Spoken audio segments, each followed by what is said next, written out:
Ahora en México, pues sí, hemos manejado proyectos de más de 1.000 millones de dólares. O sea, es una animalada en un tiempo récord. El expatriado en proyectos de construcción, sobre todo, es que son proyectos que tienen un inicio y un fin. Yo he visto a muchos compañeros que casi parece que están en el ejército, ¿no? Que les dicen, oye, estás hoy en Brasil y telefonazo, dentro de 2 semanas te tienes que ir a Kuwait. En España es muy complejo, o sea, es muy complejo emprender. A mí una de las cosas que me llamó la atención cuando llegué a México es que más de la mitad de la gente que conocía, de amigos y círculo cercano, todos son emprendedores. Todos son emprendedores. Yo en España conozco a 2, pero es que en México era al revés completamente. Y yo, claro, me quedaba un poco, digo, ¿cómo es posible que aquí nadie...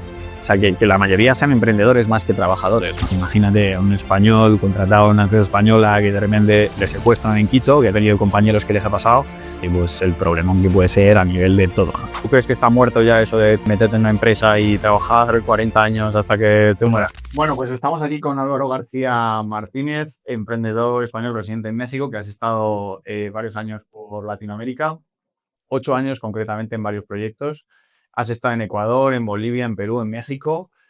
Y bueno, pues has llegado a dejar tu trabajo ahora, ¿no? Por una aplicación que creaste hace un año, ¿no? Más o Sí, menos. justo, Hace un un año. poquito más. Quería preguntarte cómo ha sido, pues, trabajar en proyectos de más de 1.000 millones de dólares y cómo ha sido ese proceso de trabajar en Latinoamérica tantos años. Bueno, pues hay mil cosas que podría contarte, ¿no? De cómo es trabajar en proyectos así tan grandes. La verdad que son proyectos donde todo va súper deprisa. Son obras generalmente que tienen compromisos presidenciales, que, bueno, pues que todo va a marchas súper forzadas y que no te da tiempo prácticamente a sentarte a pensar un poquito lo que está pasando, ¿no? Al final, la ventaja que tiene trabajar este tipo de proyectos respecto a otro tipo de trabajo convencional que puede ser en España es que tu campo de acción es mucho más grande, o sea, te da tiempo a abarcar un montón de cosas que posiblemente en España no podrías porque hay 1.000 sillas para el mismo puesto. Y bueno, pues este tipo de proyectos la verdad es que pues, te permite gestionar un montón de equipos, ver un montón de cosas que están fuera de tu alcance y de lo cotidiano generalmente. Y la verdad es que se aprende un montón, ¿no? Al final, yo he tenido la suerte de que he podido trabajar en varias constructoras muy grandes a lo largo de Latinoamérica, pues en Ecuador, en Bolivia, en Perú. Y al final me ha permitido también viajar, me ha tenido mucho tiempo libre para conocer muchas culturas y bueno, pues la verdad es que es una experiencia alucinante. Y tu último país ha sido México, ¿no? En el que has estado 5 años, ¿verdad? Efectivamente, mi último país ha sido México. Y ha sido el proyecto más grande en el que has trabajado, que era lo del Tren Maya, ¿verdad? Ajá, sí. Bueno, el primer proyecto, el segundo proyecto donde estuve más bien, que fue en Quito, en Ecuador, también fueron 1.000 y pico millones, o sea, era una animalada de obra, Sí. que era una pasada, porque al final era como estar en el metro de Madrid, pero 50 años antes, donde vas andando por los hierros, es una pasada. Y luego, pues ahora en México, pues sí, hemos manejado proyectos de más de 1.000 millones de dólares, o sea, es una animalada en un tiempo récord. Bueno, pues la verdad es que ahí hemos luego tenido la gestión de varios proyectos ferroviarios muy grandes Ujú. y bueno, o sea, alucinante, ¿no? Y estos son empresas españolas que lo que hacen es obras de construcción grandes, pero subcontratadas por el Estado de algunos de esos países, ¿no? Justo, o sea, son obras públicas que al final contratan a consorcios o UTEs que llaman aquí en España, Sí. que es una empresa española con una local y bueno, pues al final te contratan para hacer la gestión de la construcción, ¿no? Generalmente el modelo de estas empresas pues son subcontratar a un montón de empresas que te van haciendo cada actividad y al final realmente lo que hacemos es gestionar subcontratas. Sí. O sea, digamos que la mano de obra la pone el país, pero es la empresa española la que lo organiza de alguna forma, ¿o no? Bueno, se suelen repartir, ¿no? Al final es una constructora española y una constructora del país, donde lo que se hacen es casi un juego de cartas de, bueno, pues a ti te toca la dirección de proyecto, a ti la dirección financiera, a ti dirección de recursos humanos, y en función de eso se van cruzando las posiciones y generalmente contratan a la empresa española porque las constructoras españolas están bastante más avanzadas en lo que es este tipo de obras que son Sí. megaproyectos de metro, ferroviarios, y de obras un poquito más singulares que generalmente las empresas locales no saben ejecutarlo, ¿no? No tienen el conocimiento porque no se han hecho, básicamente. Claro.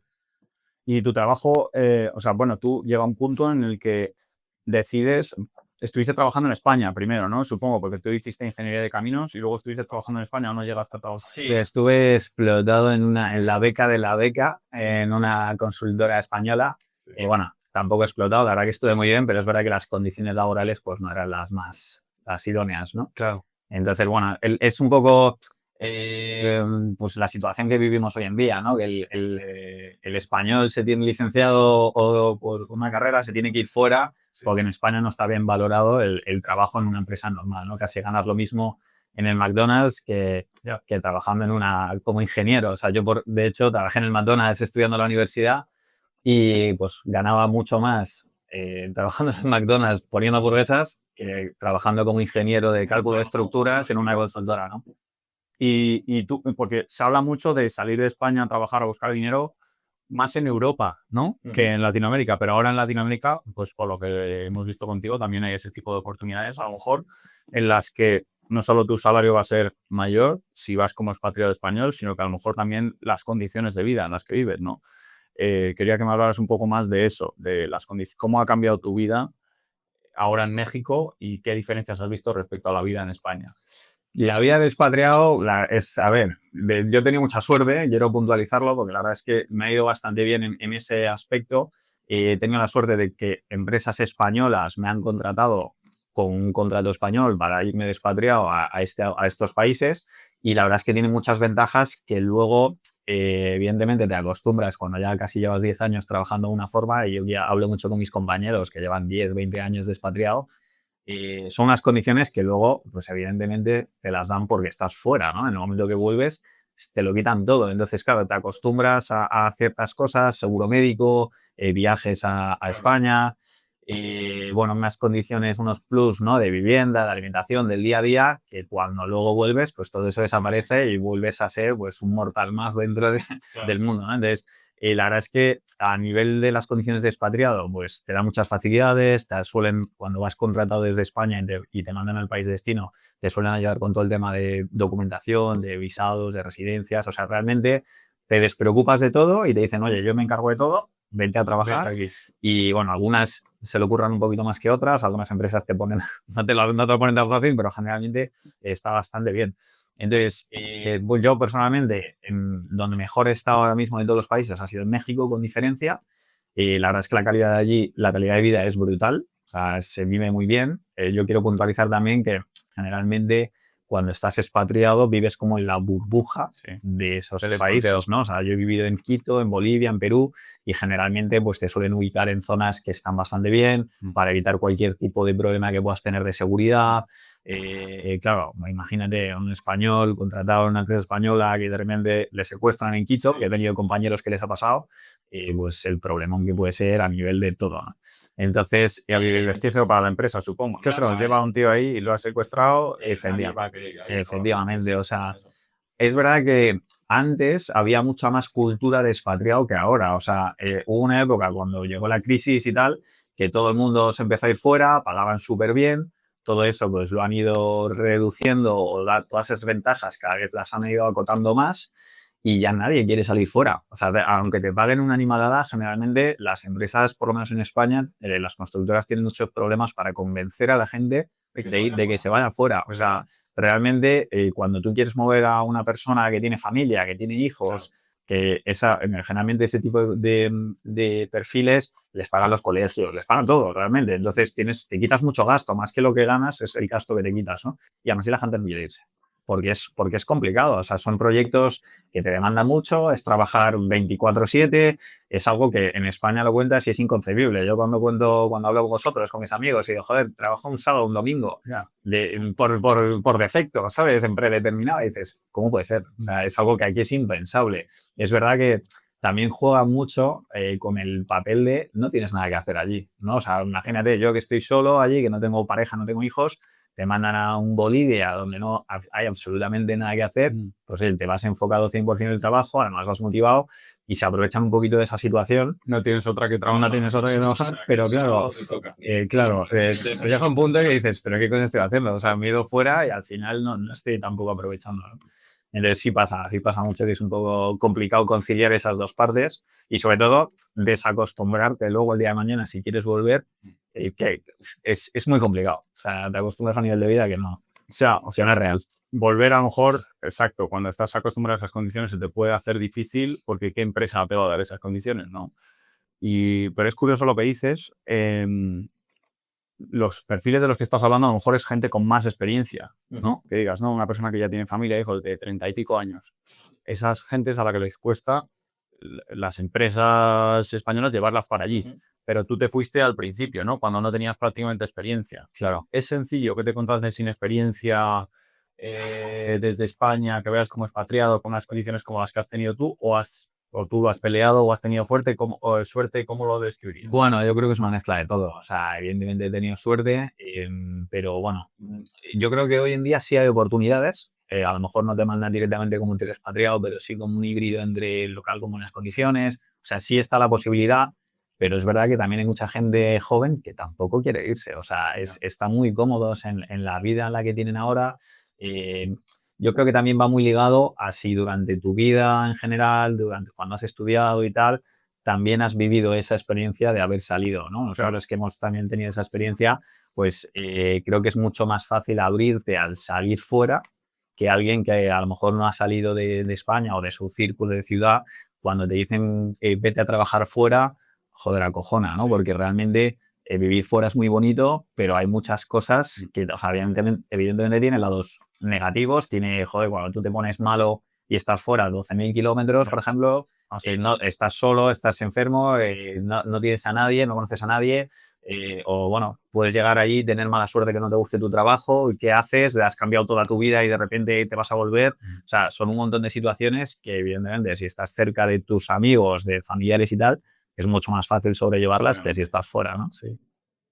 Sí, sí, no, totalmente. O sea, hay que tener narices para irse a otro país, que es verdad que va a haber una recompensa, pero no sabes lo que se puede encontrar. No lo sabes, no lo sabes. Y bueno, ya te digo que es complicado. O sea, yo creo que la oportunidad está, pero la gente cada vez yo creo que le cuesta más, porque es verdad que han acotado también mucho esas condiciones, ya no son tan, ya no es ir a ser el rey del mambo, o sea, cuesta ganártelo, aunque son tan jugosas las ofertas, entonces, bueno, pues te lo piensas dos veces, ¿no?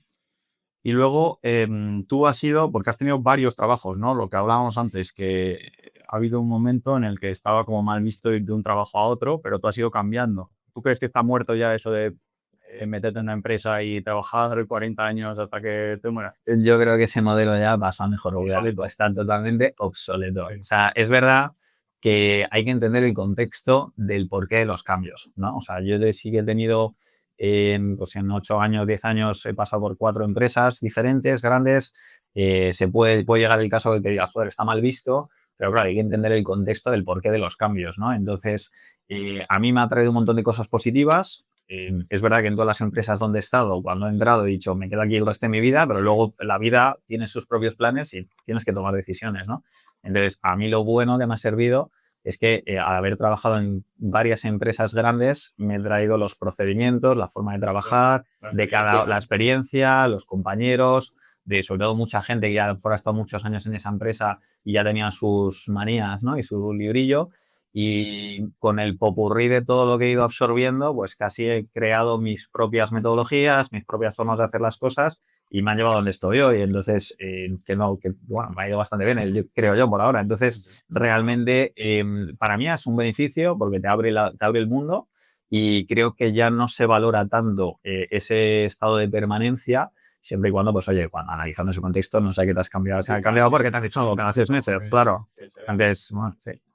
No, y que además esos proyectos van cambiando, ¿no? Por ejemplo, fue en Bolivia que tuviste que salir ahí un poco corriendo y luego pues va cambiando la situación y entiendo que a lo mejor no te puedas ya quedar, sobre todo si estás en un país así cambiante, 30 años en una empresa, ¿no? Claro, o sea, sobre todo la vida del expat, ¿no? El expatriado en proyectos de construcción, sobre todo, es que son proyectos que tienen un inicio y un fin. Entonces, a lo mejor en un proyecto estás muy cómodo y en el siguiente ya no. Y eso te obliga a tomar decisiones.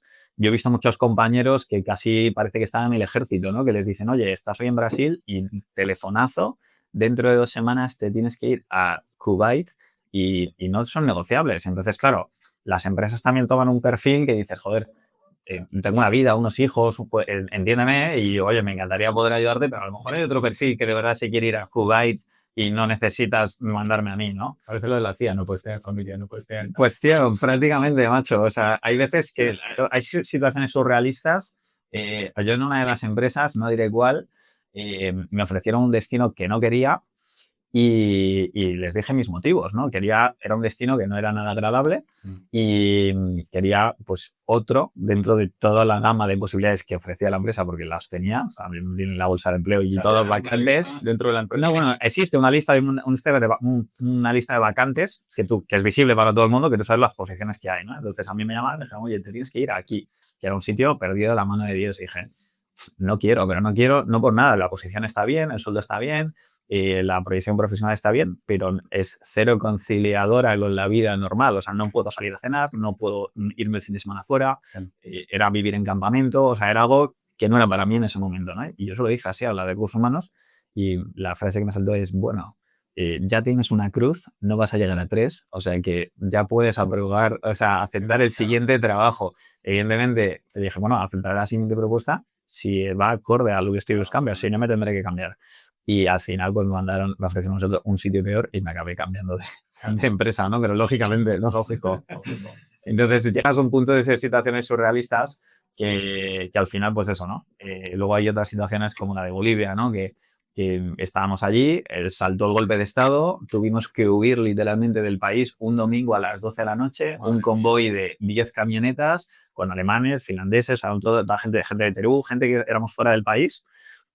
Pues básicamente estalló la revuelta ahí porque ya mañana las elecciones en Evo Morales y pues empezaron a hacer revueltas en todas las ciudades de Bolivia con piquetes, con barricadas, con neumáticos quemados y gente con machetes y escopetas en la calle diciendo por aquí no pasas, ¿no? Entonces, claro, no es como en España que tú tienes 1000 sitios para llegar a un mismo punto, ¿no? O sea, generalmente en este tipo de ciudades y de países está el pueblecito o la ciudad y una carretera de entrada y salida. Entonces, claro, entonces lo bloquean y estás jodido. Entonces, claro, tuvimos que ir por la montaña. Bueno, fue un show. Entonces, claro, llegas en ese contexto y dices, joder, pues al final te tienes que cambiar, ¿no? Tienes que buscar otra alternativa. Entonces, claro, igual lo ves desde sobre el papel y dices, joder, ha cambiado de empresa cada año y medio. Ya te cuento el por qué, ¿no? Y entonces a lo mejor sí que lo puedes. Y para mí, yo siempre soy partidario de, aunque estés contento en una empresa, siempre recomiendo que hay que estar activo en el mercado laboral, hay que aplicar ofertas, hay que saber lo que vales y hay que saber lo que el mercado, que al final lo que vales es lo que el mercado paga por ti, claro, básicamente. Y negociar también, ¿no? Que a ti se te da bastante bien el tema de negociar con la empresa, sentar verones y decir, vamos a ver, chicos, vamos a sentarnos. Vamos a hablar un poco de lo que estoy haciendo aquí. Me tenéis trabajando hasta los sábados. Llevo ya 1 año y medio, 2 años. ¿Qué pasa? Me prometisteis esto y lo otro, ¿no? Es un tema un poco tabú porque a la gente le cuesta mucho hablar de dinero en general y más con el que te paga, que es tu empresa. Entonces, generalmente, pues asumimos unas condiciones y hay dos perfiles, ¿no? Los que se calientan súper rápido y van pidiendo sin ningún tipo de criterio o los que van asumiendo hasta que llegan a un punto que a lo mejor llevan 8 años en una empresa y no les han revisado las condiciones. Y dices, claro, a mí yo he visto un montón de compañeros así y para mí no es normal. O sea, si tú te has contratado para unas cosas y estás haciendo un buen trabajo y, oye, se te va reconociendo y vas asumiendo más responsabilidades, lo suyo es que eso vaya acompañado, ¿no? De eso después. Siempre. Entonces, bueno, yo sí he tenido la suerte también de que mis jefes superiores me han avalado y cuando yo he tenido que sentarme a negociar, pues he tenido siempre el acompañamiento de un peso pesado de la empresa porque ha visto el trabajo que he hecho, pero claro, hay que saber dar también para pedir. Entonces, igual he estado trabajando pues muchas horas de fines de semana sin descanso, rompiéndome el coco para crear algo y cuando ya estaba todo hecho y funcionando, ahí sí que he dicho, hey, me toca, ¿no? Vamos a hablar. Pero claro, Un incentivo aquí que... Y luego pasaste, ¿no? Porque toda esa época de trabajos en toda Latinoamérica y llegó un momento en el que dijiste, bueno, pues creo que hasta aquí hemos llegado, ¿no? Me apetece montarlo por mi cuenta y lanzarme al mundo del emprendimiento. ¿Por qué ha sido eso? es una mezcla también de muchas cosas, ¿no? Al final, yo cuando llegué a México, tenía como la espinita de un montón de cosas profesionales que quería hacer. Las cumplí superando todo el tipo de expectativas, o sea, llegamos a hacer cosas ahí en México que nunca pensé que iba a llegar a gestionar y hacer. Y ya quería un pasito más, ¿no? Llegamos a un punto donde los intereses de mi empresa iban por un lado, los míos por otro, y bueno, pues al final quería probar cosas nuevas, ya no estaba motivado en el trabajo y creo que al final todos vivimos en el mundo de te pago, te contrato para hacer algo, pero realmente te contratan para que estés ahí. O sea, te contratan para que entres a la oficina a las 8 y para que salgas a las 8. Para eso te contratan, porque generalmente de casi todos los trabajos ninguno va por objetivos, ¿no? Va por, oye, tienes que por ahí laboral, tienes que hacer esto y si te sobra tiempo, tranquilo que te encuentro otra tarea para ti, no te preocupes, por cierto, por el mismo precio. Entonces, claro, dices, joder, está bien hasta cierto punto, ¿no? Con toda esta situación, pues bueno, me surge una idea de negocio que además surge a raíz de querer subirle el sueldo a uno de mis compañeros que trabajan en mi equipo, una pelea interminable con la empresa durante un año donde alguien de España tiene que decidir si una persona en México tiene que ganar más o menos para mantener el equilibrio de la posición en toda... O sea, era un poco un absurdo porque tampoco era una posición muy clave, ¿no? Y que además esa persona No sabe lo que pasa en México, cómo se gestiona. Entonces, bueno, con esa pelea donde al final no conseguimos subir las condiciones a esta persona, para mantenerle, se nos ocurrió crear nuestro propio negocio como motivación adicional, ¿no? Entonces, eso que surgió como una idea un poco loca, acabó en una idea de negocio que ahora mismo es a lo que me estoy dedicando yo al 100%.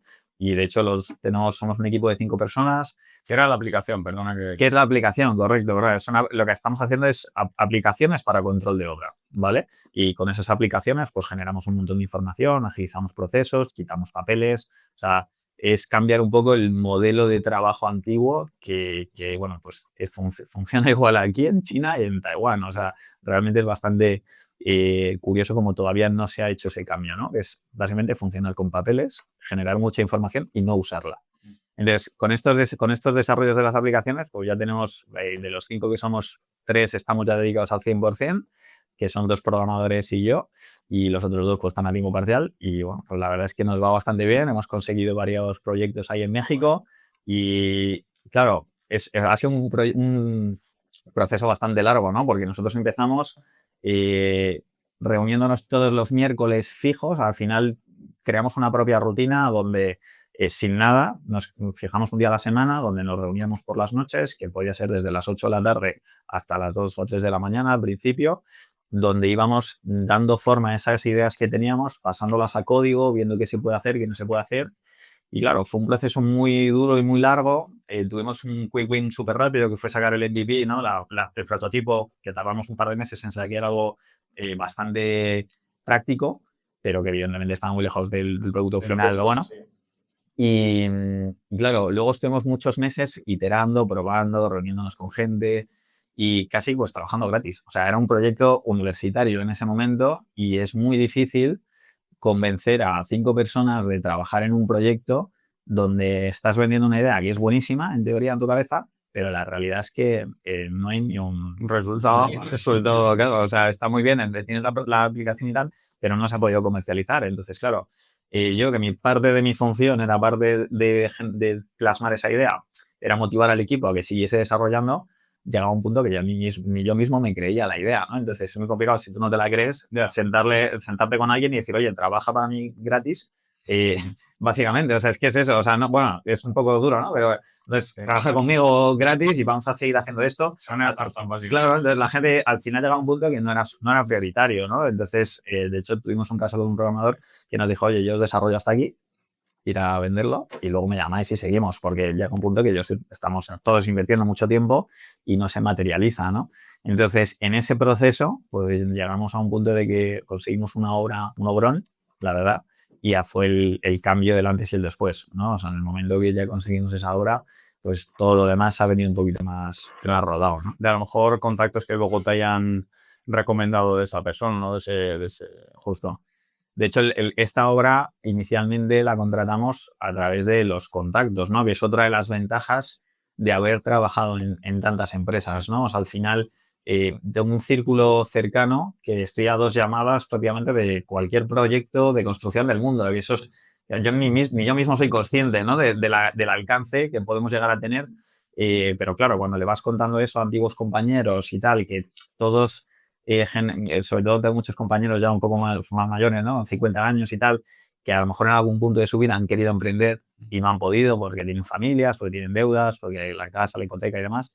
Y entonces, si al final se han quedado acomodados en un trabajo que a lo mejor tampoco les encanta, y que hubiesen querido hacerlo y no pueden, me ven como ese proyecto frustrado y dicen, vamos, tú puedes, pequeño Timmy, ¿sabes? Entonces, me ayudan un montón. La verdad es que mis compañeros son los mejores en esa, todos los compañeros con los que he trabajado, porque me ayudan un montón a pasarle la idea a todos sus contactos, a llegar a tener reuniones para poder presentarlo y, bueno, pues es una ventaja también. ¿Y crees que esos contactos, bueno, por comparar otra vez México con España, que es donde estás ahora, ¿crees que en México es más fácil eso? Crear un proyecto de cero, crear una empresa, emprender y tener éxito que en España. Definitivamente. Definitivamente. Seguro. 100%. Sí, o sea, sobre todo porque en España tienes una cantidad de barreras burocráticas que en el momento que llegas estás totalmente exhausto. O sea, te estás más centrado en formalizarlo todo que en desarrollar tu propio negocio. Entonces, en España es muy complejo. O sea, es muy complejo emprender. A mí una de las cosas que me llamó la atención cuando llegué a México es que más de la mitad de la gente que conocía, de amigos y círculo cercano, todos son emprendedores. Todos son emprendedores. Todos son emprendedores. Yo en España conozco a 2 amigos de círculo cercano que sí, que de verdad tienen su negocio y tal y viven de ello, pero es que en México era al revés completamente. Y yo, claro, me quedaba un poco, digo, ¿cómo es posible que aquí nadie, o sea, que la mayoría sean emprendedores más que trabajadores, ¿no?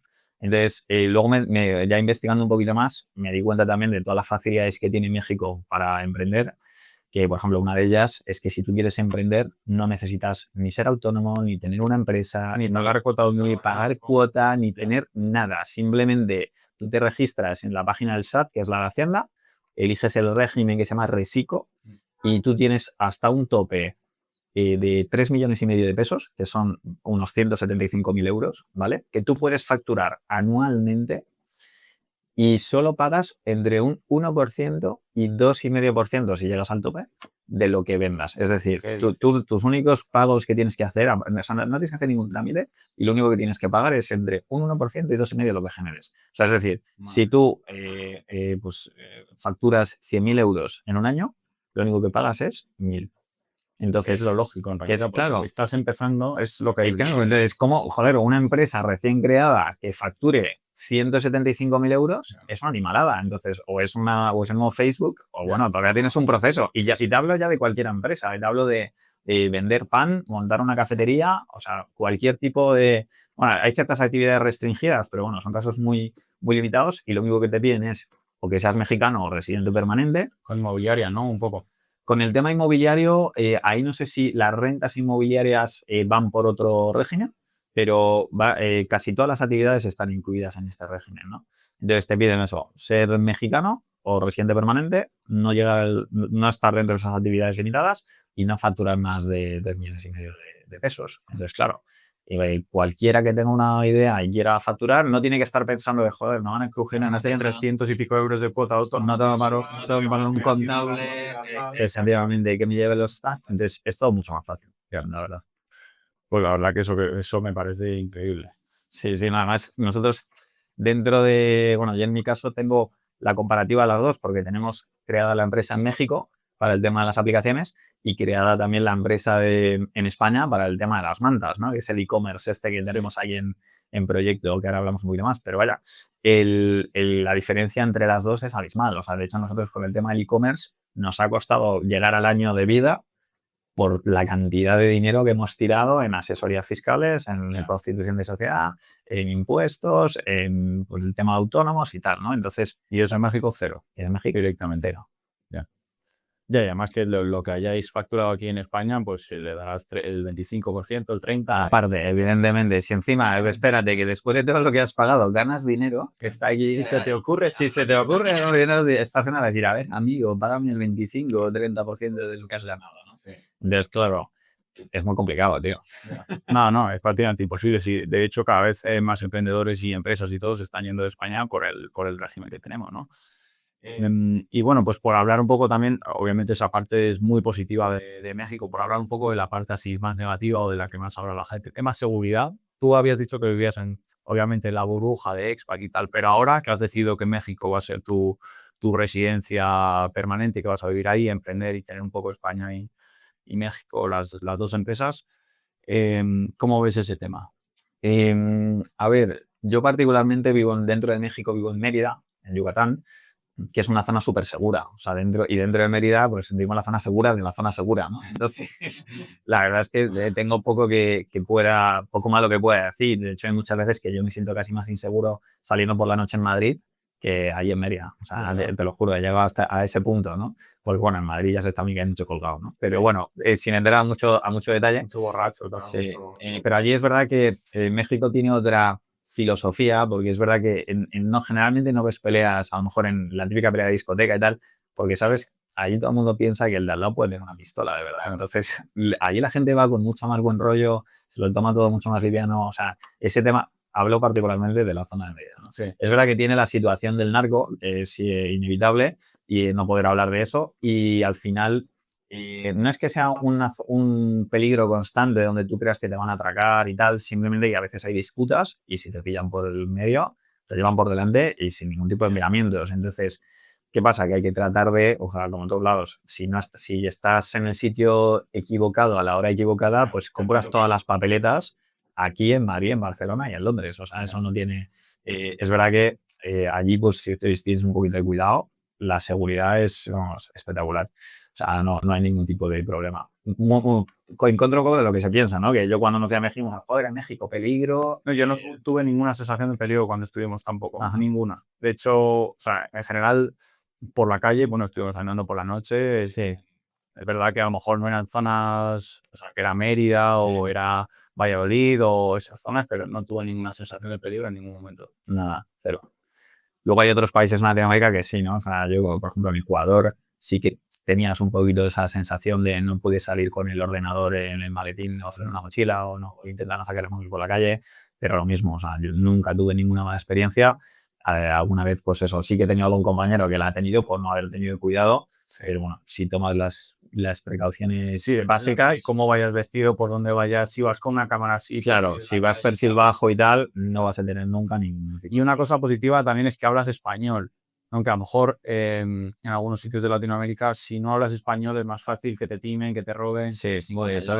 americanos. Yo con la pinta que tengo, yo soy el gringo. O sea, allí a donde he ido he sido el gringo y además por ejemplo, una vez en Ecuador fue muy gracioso porque me subí a un taxi, me habló en inglés, le contesté en español, estuve hablando con él en español durante el viaje, era un viaje de 10 minutos, y cuando me fui a despedir de él y me fue a cobrar, me volvió a hablar en inglés. O sea, como que reinició el chip y me dijo, no, tú eres un gringo, tío.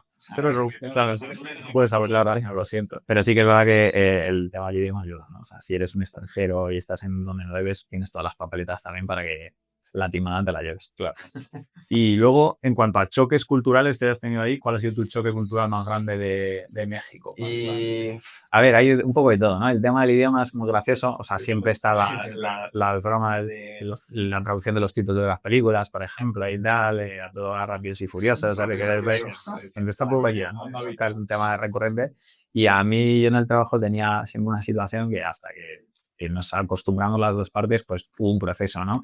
En México, coger significa pues tener relaciones sexuales. Y yo, la verdad es que en España es una palabra que se usa mucho y yo creo que la usan en exceso, ¿no? Entonces estábamos hablando a lo mejor de algún tema de trabajo, de oye, pues estamos viendo un Excel, oye, pues hay que coger esta fórmula y ponerla aquí. Claro, y cada vez que yo decía coger, se oía la típica risa quinceañera de...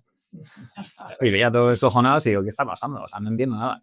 Y hasta que en algún punto me dijeron, es que coger significa aquí tener relaciones. Digo, coño, pues ya no puedes usar coger, ¿no? Palabra meditar, descinsar, pilla, no sé, tienes... o cualquier otra palabra, ¿no? Pero que no puedes usar eso. Desde el tema del idioma, pues está cachondo, o sea, tiene bastantes cosas. Luego también el tema de los horarios, por ejemplo. O sea, y México, dentro de lo que es Latinoamérica, tiene un horario súper parecido a España, pero el tema de los horarios, por ejemplo, en Perú, en Bolivia, en Ecuador, para el tema de las comidas, a mí me mataba, macho, porque en Bolivia creo que comíamos a las 12.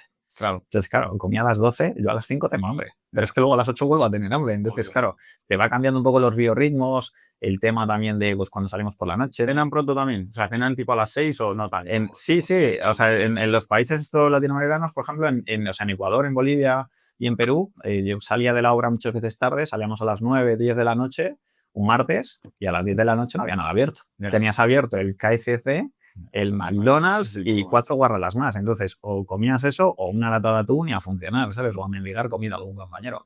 Entonces, claro, es un poco también complicado, ¿no? Hablando un poco del principio de eso de irte fuera y tal, pues claro, cuando te vas fuera con 23 años, que en el caso yo prácticamente pues sí había salido para estudiar y tal, pero irte a un país fuera y tener que gestionar pues todo lo que conlleva la independencia de cocinarte, tal, no sé qué, más trabajar, yo muchas veces pues llegaba a casa y cenaba palomitas. O sea, a ese nivel. O tenía que estar mendigando a las mujeres de mis compañeros que me dieran un par de tuppers, ¿sabes? Entonces, claro, si encima llegas a estos sitios y no tienes tampoco ni los restaurantes abiertos, Sí. pues ese es parte del proceso, ¿no? Hombre. Los demás de hambre, sí, sí, cosas. ¿Y la comida qué tal? ¿Qué tal en México la comida? ¿Mejor que en España o no? A mí la comida de México me encanta. O sea, mi comida favorita siempre ha sido los burritos, las fajitas, entonces, y los tacos para mí me parecen una maravilla. Dentro de igual de lo que he visto por esa zona, yo creo que México tiene la mejor gastronomía. O sea, tiene muchísima variedad, se come espectacular, es bastante económica, o sea, es bastante asequible los precios y tal. Y tienen, pues eso, mucha variedad y calidad, ¿no? El producto. Luego en otros sitios, pues tampoco, o sea, yo en Bolivia, que estaba medio de la nada, o en Ecuador al principio, pues bueno, en Ecuador les hace porque eran piezas y comía latas de atún o palomitas, pero hasta que conseguí pues conciliar un poco vida de trabajo e independencia. Pero luego es verdad que hay otras zonas donde no se come tan bien.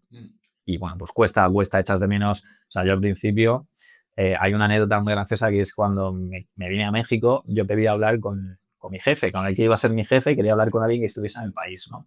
Venía de Bolivia, de haber vivido un golpe de estado, de haber ido a vivir a un sitio donde no había casas, o las casas, la ducha apuntaba al váter, o sea, cosas surrealistas, o sea, eran zonas donde las ventanas no cerraban y de día estabas a 15 grados y por la noche a -10, porque estabas a 4.000 metros. Entonces, claro, venía de un sitio bastante hostil, donde solo había un supermercado para una ciudad como Zaragoza, por ejemplo. Entonces, tú querías ir a comprar pollo y no podías. Que de repente me contaste que llegabas a lo mejor al supermercado y decías, no hay arroz. Claro, no ha llegado. O sea, claro, al principio yo hasta que entendí el no ha llegado, por ejemplo, me acuerdo eso, que fui a comprar, no me acuerdo que era, si pollo, aguacate, algo. Y el primer día llegué y estaba. Dije, tu puta madre. Y, y entonces iba a comprar los siguientes días y preguntaba, oye, ¿no tienes pollo? No ha llegado. No ha llegado. No ha llegado. Y a la séptima vez que ni no ha llegado, digo, oye, pero va a llegar. No lo sé. Vale, entonces en el vino del pollo para siempre. Entonces, bueno, hay zonas donde todo eso cuesta un poquito más, ¿no? Pero bueno, México, la verdad es que es una maravilla. Hombre, son experiencias también, ¿no? Que luego contarás a tus nietos. Pero tú me dijiste además que en México había supermercados más tipo Costco, ¿no? Americanos, como a grandes extensiones, a lo mejor, con cosas de... O sea, lo bueno de la zona de Mérida, o hay una descripción que me dijo hay una vez un amigo que me dijo, Mérida es como un pueblo con servicios de ciudad. Entonces tienes todo lo que tiene una gran ciudad, tienes tu Costco, tu Decathlon, tu Sears, todos los supermercados que puedas imaginar, centros comerciales y demás, pero la vida es vida de pueblo. O sea, es súper tranquilo, no tienes prácticamente atascos, llegas a todos los de 15 minutos, tienes la playa 20 minutos, entonces se combina muy bien. Pero claro, estoy hablando de Yucatán, Mérida, ¿no? Llegas a Ciudad de México y para mí es, perdón a los oyentes, pero para mí es Madrid mal. O sea, te quiero decir, es no como Madrid, pero con mucho más caos, más peligroso, más sucio. Pero a lo mejor sin la infraestructura, sin infraestructura, más gente. con muchísima más gente. Y quería preguntarte ya, tema un poco de playas en México, que yo he estado y son impresionantes, o en España. ¿Qué prefieres? Bueno, playas, paisaje, viajes posibles. Claro. A ver, yo soy enamorado de México, también soy enamorado de España, soy gallego, soy de Ferrol, entonces yo las playas del norte para mí son espectaculares. ¿Cuál es la principal diferencia que yo veo, no? Que en México las playas las puedes disfrutar todo el año. Entonces, es verdad que a lo mejor no son tan espectaculares como algunas de las que tenemos en España, o a lo mejor infravaloramos un poco lo que tenemos nosotros aquí, porque la verdad es que las playas que tenemos son espectaculares. Pero tenemos dos problemas. O que no se pueden usar generalmente porque hace un frío que te cagas todo el año. Tipo norte, por Tipo ejemplo, norte. Galicia, etc. O que están masificadas otro nivel. Pero claro, llega un punto, yo veraneaba en Nerja, por ejemplo. Entonces Nerja tiene unas playas, bueno, la zona está muy bonita y tal, pero es que no hay hueco para... O sea, son todo toallas, literalmente. Y la gente iba a reservar, bajaba, o sea, había... Literalmente, o sea, había estrategas del toallismo, ¿no? Que plantaban su toalla en la orilla y se iban a lo mejor a desayunar, a comer y tenían su toalla. Entonces, claro, eso, claro, eso es algo impensable, ¿no? Antes, yo, por ejemplo, la zona donde estoy, que es toda la zona de Yucatán, allí todo es costa, todo es playa, súper salvaje. La playa igual no es tan bonita como la que puede ser de Cancún o Tulum y tal, pero es verdad que es todo playa. O sea, realmente tienes tu zona a lo mejor donde tienes chiringuitos y tal, que es un poquito más comercial, por así decirlo, pero si quieres una playa kilométrica para ti solo, puedes ir y disfrutarla y es una maravilla, no hay nadie, la puedes disfrutar pues esos 330 días al año, entonces es insuperable, o sea, realmente, porque es verdad que, joder, en España pues eso, tienes playas muy bonitas, pero las puedes usar a lo mejor, o sea, puedes ir más que usar, ¿no? Puedes ir a la playa pues solo en verano o cuando vas están mega masificados, ¿no? O sea, yo por ejemplo hago mucho de kitesurf ahora que me he aficionado, que lo sabes, y este verano pasado estuvimos en la zona de Viana do Castelo, que son los mejores spots de la península para hacer kitesurf. La playa es espectacular, porque es súper bonita, el agua es así helada como un demonio, o sea, increíble. Pero es verdad que el día no está tan fría. En México es un caldo, macho. Es un caldo. Eso me sorprendió. Yo pensaba que iba a estar más fría. México es súper, es agua caribeña.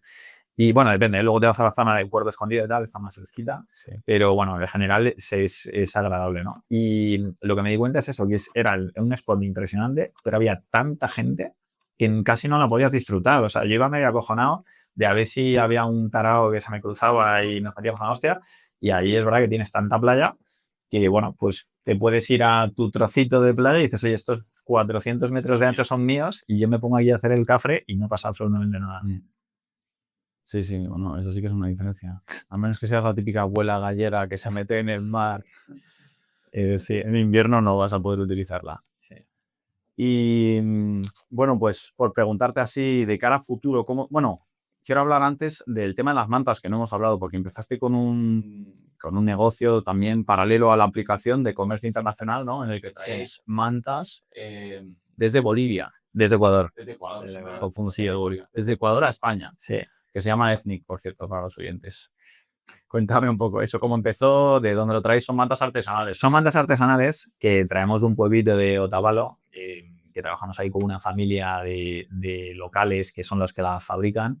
Y bueno, todo esto surge porque cuando yo vivía en Ecuador, pues hicimos varias excursiones por allí y vimos que había mucha cultura de artesanía y había unas mantas chulísimas. Entonces me traje una y esa manta la han secuestrado en mi casa y me quedé sin manta, ¿no? Entonces, claro, después con los años, coincidencias de la vida, una antigua compañera mía viene a trabajar a México conmigo al Tren Maya y le he pedido el favor de que me traiga 3 mantas en uno de estos viajes que va y vuelve a casa para mí y para mis 2 hermanos en país y así cada uno tenemos la nuestra en el Peleas, ¿no? Por luego Wall Street, ¿no?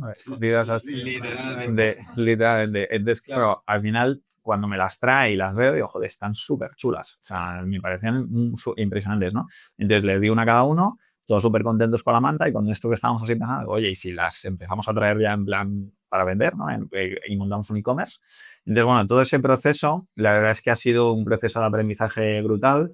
Un proceso de aprendizaje un poco caro, también te digo, pero muy satisfactorio, ¿no? Porque imagínate, esto lo montamos pues 2 ingenieros, mi compañera de Ecuador, yo y otro amigo nuestro aquí en España, que era un poco el que se iba a encargar de toda la parte de logística. Y sin tener ni idea, ninguno somos del sector, ninguno habíamos hecho nada parecido antes. Mi amigo trabaja en ciberseguridad, o sea, nada que ver. Y de repente pues decidimos montar un negocio. Hoy en día es verdad que no hay ninguna guía, ¿no? De cómo importar a España y cómo montar mi e-commerce. No hay. Pero es verdad que tenemos un montón de herramientas, como por ejemplo el ChatGPT, que es espectacular y te puedes tirar horas hablando con él y puedes llegar a la conclusión de qué papel te hace falta para poder traer mandas de tal y qué impuestos hay que pagar y demás, ¿no? Entonces, evidentemente, contratamos también una asesoría, tuvimos todo un proceso, montamos nosotros, sí que lo hemos hecho en modo yo me lo guiso, yo me lo como, lo que nos ha llevado mucho más tiempo y por eso igual nos ha costado un poquito más al final, pues por todo ese proceso de aprendizaje, pero nosotros hemos hecho la web, nosotros hacemos la publicidad por Meta Ads, nosotros nos hemos encargado de toda la gestión aduanera, o sea, es un proceso... Es mucho curro, ¿eh? Es un curro que te cagas. Yo, de hecho, hubo un punto que uno de mis mejores amigos me lo dijo, que le contaba, ¿no? Un poco todos los proyectos y tal. Y yo a lo de las mantas le dedico un huevo de tiempo, porque al final hay que subir redes sociales, que si la fotito, que si no sé qué, hay que estar activo, ¿no? Hablar con la gente y tal. Le dedicaba muchísimo tiempo y no me estaba generando tampoco ningún tipo de beneficio, la verdad. Y me decía mi amigo, oye, ¿no estás planteando un poco mal tu día a día? O sea, tienes un proyecto que se lo cuentas a cualquiera que entienda o no entienda un poco el negocio y dice, joder, esto cambia va a cambiar un poco el paradigma de cómo funciona el mundo de la construcción, con las aplicaciones y tal. Que eso parece que sí puede dar de comer el día de mañana y le estás dedicando un 10% de tu tiempo, a tu trabajo le estás dedicando normal, pues un 70 o un 80, y a las mantas le estás dedicando un 30, ¿sabes? O sea, ya estás sobrepasado completamente de riesgo. Y claro, entonces ahí me hizo reflexionar un poco y digo, joder, igual es verdad que estoy invirtiendo los esfuerzos, ¿no? Y debería dedicarle más, y lo hice. Y es verdad que en las mantas tampoco se notó mucho la diferencia de que le dedicase tanto, un poquito menos de tiempo, y en lo de la aplicación. Porque lo delegaste un poco, ¿no? O sea, empezaste a meter un par de amigos. Sí, efectivamente, sí. Justo se metió mi hermano, empezamos a como delegar un poquito más de tareas, cambiamos un poquito de enfoque de cómo lo queríamos hacer, y bueno, ahora la verdad es que nos ha ido súper bien. Nos hemos quedado sin stock en este invierno rapidísimo, ahora la semana que viene nos llegan más. Y bueno, pues pasamos de hace un mes y pico que hablamos, que te contaba que quería cerrar el negocio porque estoy con 1000 cosas y esto me generaba mucho estrés y no estaba dando los rendimientos que queríamos, y pasamos de ese enfoque a, de repente nos ha ido tan bien estos 2 últimos meses y medio que hemos vuelto a pedir. Entonces, no sé si es un poco temerario en un plano de 12 meses, por 2 meses y medio buenos, volver a seguir con esto. Pero bueno, tampoco nos requiere un riesgo altísimo. Es la verdad que es un proyecto chulo, es algo diferente, y bueno, pues el e-commerce es algo que es un negocio que hoy en día pues funciona en todos lados, ¿no? Entonces sí, es cuestión de dar con la tecla, y bueno, pues vamos evidentemente a intentarlo un poquito más, a meterle un poquito más de ganas y a ver qué tal nos va. ¿Y siempre trabajáis con stock? O sea, ¿siempre compráis el stock, lo traéis o no hay manera de hacerlo como que el cliente pida y se haga como sobrepedido? ¿O eso es más complicado? Es más complicado porque tú tienes un mínimo que puedes traer. O sea, para rentabilizar los envíos tienes que pedir un mínimo de mandas, ¿no? Porque Si no cobras al cliente, pero al final, claro, te cuesta la manda 30 euros y el envío 70. Entonces, no tiene sentido. Ya. Entonces, nosotros lo que tratamos, para tú hacer la importación, el mínimo que tienes que traer son 100 kilos, ¿vale? Que es algo que a lo mejor la gente no sabe, que tú, si quieres importar algo, puedes hacerlo a través de courier, que es paquetería, que es bastante caro. O sea, si es algo pequeño, pues bueno, te puede merecer la pena,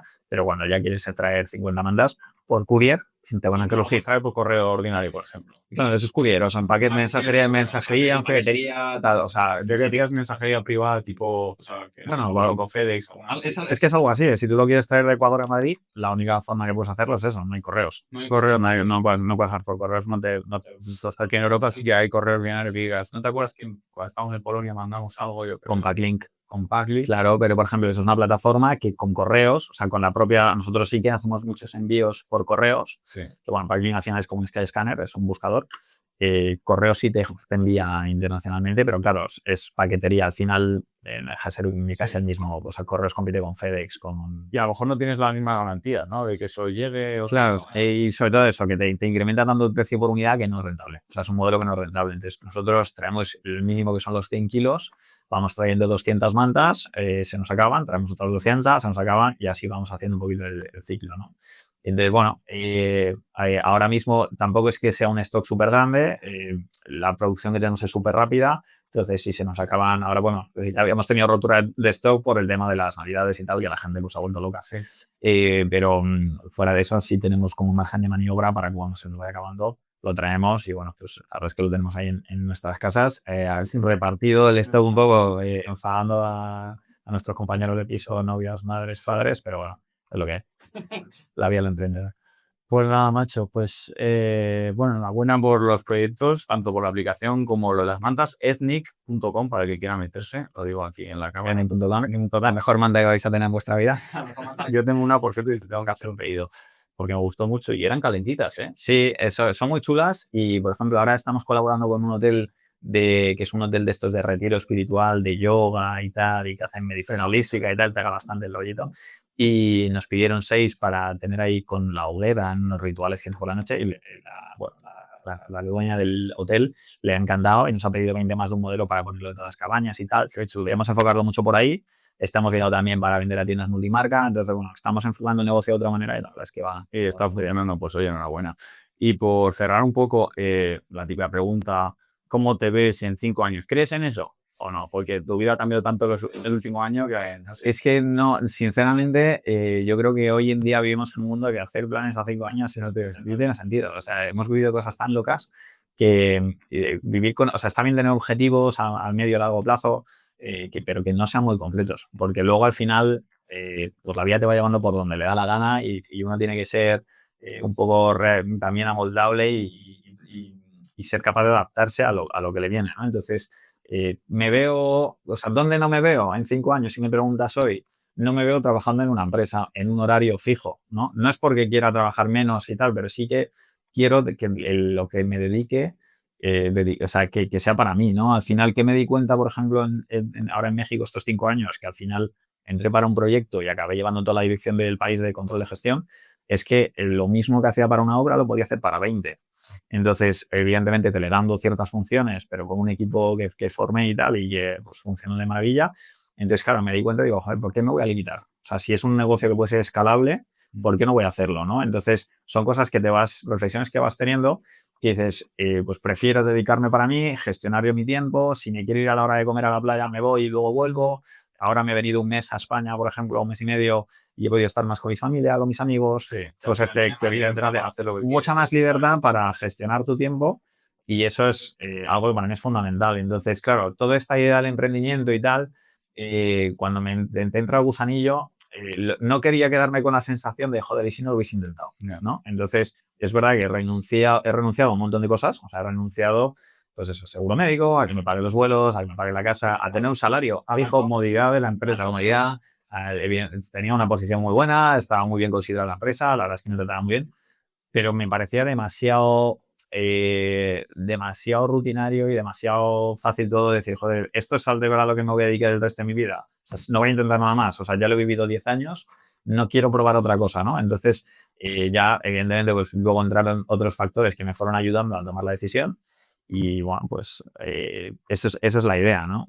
Mi idea ahora mismo pues, es expandir un poco el negocio todo lo que pueda, y si no funciona, pues ya veré qué hago. Bueno, y antes de que nos vayamos, ¿dónde puede encontrarte la gente, por cierto? Hay redes sociales, bueno, edit.com para Daily.com para temas las mandas, aplicación, como se llama, la aplicación se llama Trucking App, nuestro innovador se llama Trucking Innovation, y bueno, pues ahí por ahí nos podéis buscar y ver un poquito de lo que hacemos. Pues nada, te deseo mucha suerte con eso. Álvaro, ha sido un placer. Tenemos que grabar otra vez, estás en México, la próxima vez que vayamos. Eso espero.